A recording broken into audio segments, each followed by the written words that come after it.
Hello বন্ধুরা, আজ আমি বানাবো দেশি রুই মাছের পাতলা ঝোল। তার জন্য কেটে নিয়েছি ডুমো ডুমো করে লম্বা লম্বা করে আলু। আর এখানে নিয়ে নিয়েছি দেশি রুই মাছের পেটি। আর এইখানে আছে কাঁচা লঙ্কা, পেঁয়াজ কুচানো, টমেটো কুচানো, আদা রসুন বাটা আর জিরে বাটা। চলুন বন্ধুরা, আলুটাকে সিদ্ধ বস করে নেব।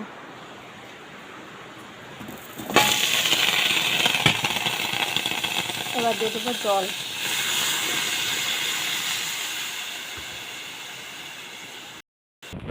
তো বন্ধুরা, জলটা ফুটছে, দিয়ে দেবো নুন,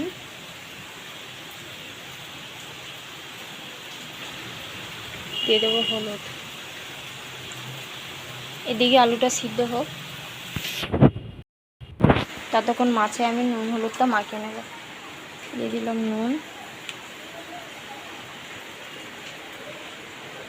দিয়ে দিলাম হলুদ,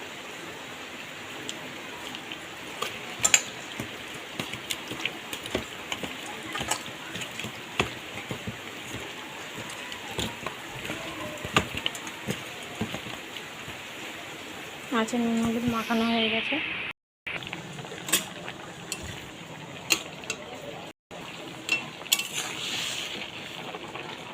এখনও বন্ধুরা আলুটা সিদ্ধ হবে, মিনিমাম 5 মিনিট সিদ্ধ করে নিতে হবে। তো বন্ধুরা, আলুটা মনে হয় আমার সিদ্ধ হয়ে গেছে। হ্যাঁ, সিদ্ধ হয়ে গেছে। এবার নামিয়ে নেব।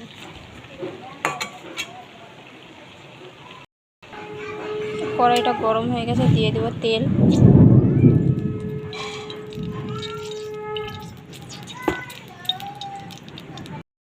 তো তেলটা গরম হয়ে গেছে, এবার দিয়ে দেবো একে একে মাছ।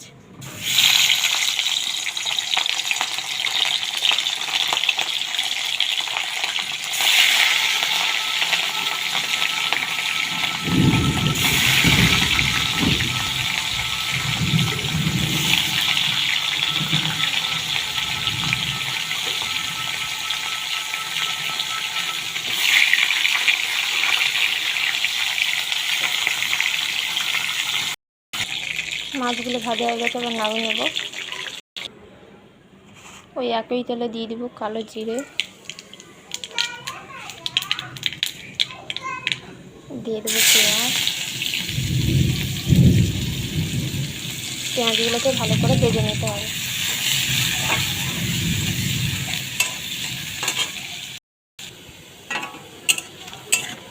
এবার দিয়ে দেবো, পেঁয়াজটা ভাজা হয়ে গেছে, এবার দিয়ে দেবো আদা রসুন বাটা, গোটা জিরে বাটা,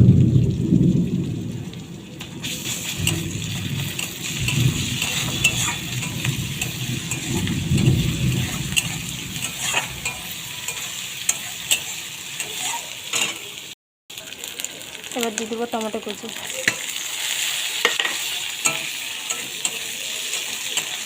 এগুলো ভালো করে কষিয়ে নিতে হবে।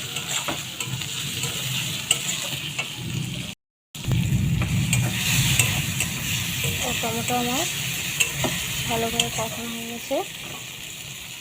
এর মধ্যে দিয়ে দেবো লঙ্কার গুঁড়ো,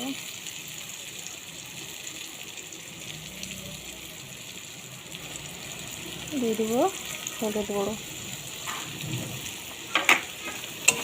ভালো করে কষিয়ে নিতে হবে। দেখুন বন্ধুরা, মশলা থেকে আমার তেলটা ছেড়ে গেছে। এবার দিয়ে দেবো জল।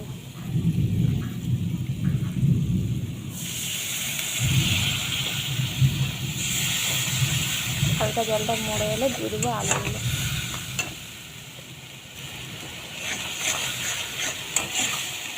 আর আলুগুলো দিয়ে দেবো।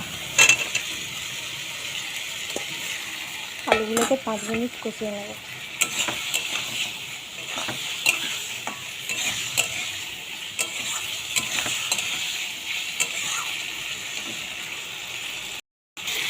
দু মিনিট কষানোর পর দেখুন বন্ধুরা, আলু থেকে তেল ছেড়ে এসছে। এবার দিয়ে দেবো জল।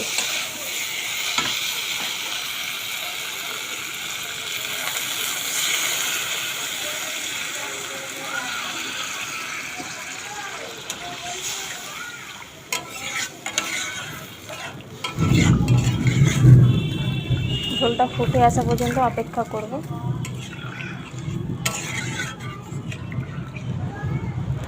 দেখুন বন্ধুরা, ঝোলের কালারটা কি সুন্দর এসেছে।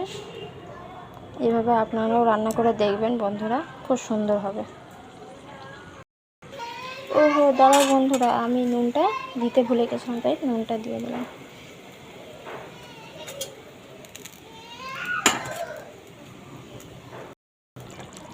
দেখুন বন্ধুরা, ঝোলটা ফুটে এসে দিয়ে দেবো মাছ।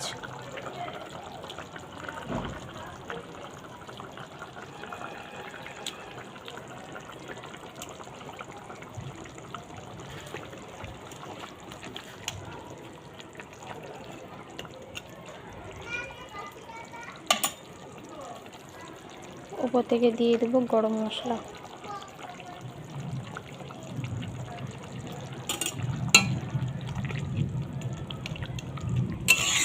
আর একটু ফুটে এলে এবার নামিয়ে নেব। দেখুন বন্ধুরা, আমার রান্নাটা হয়ে গেছে, এবার নামিয়ে নেব। দেশি রুই মাছের পাতলা ঝোল। দেখুন বন্ধুরা, কি সুন্দর কালারটা এসছে, আর এটা খেতেও খুব সুস্বাদু হয়। একবার বাড়িতে আপনারা এভাবে বানিয়ে দেখবেন, খুব সুন্দর লাগবে। আর একবার কমেন্ট করে বলবেন আর কেমন লেগেছে রেসিপিটা। টাটা বন্ধুরা।